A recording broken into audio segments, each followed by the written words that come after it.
দর্শক মণ্ডলী, বিএনপি মনোনয়ন বাছাইয়ের কাজ হাতে নিয়েছে, সে কথায় পরে আসছি।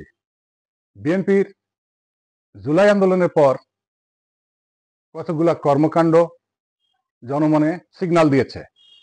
জুলাই সনদ নিয়ে গড়িমসি করা, সংবিধান সংশোধন নিয়ে আপত্তি করা, সাধারণ নির্বাচন আগে নাকি স্থানীয় নির্বাচন সেটা নিয়ে বিরোধে জড়ানো, জামাতের সাথে ভুল বুঝাবুঝি, সবকিছু মিলিয়ে বিএনপির মুখপাত্র নিয়েও অনেক আলোচনা সমালোচনা রয়েছে। সবকিছু মিলেই বিএনপি অনেকটা জনপ্রিয়তা ভাটা পড়েছিল।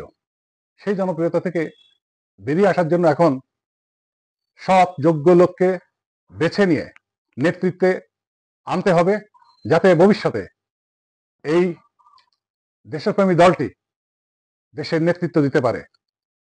কোন রকমের দুর্নীতিগ্রস্ত নেতা, বিতর্কিত নেতা কোনোভাবেই যেন নেতৃত্বে না আসতে পারে।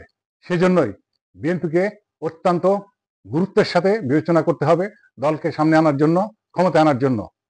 অন্যথায় বিএনপির যে জনপ্রিয়তায় ভাটা পড়েছিল তা কেটে আসা সত্যি একটা চ্যালেঞ্জ হবে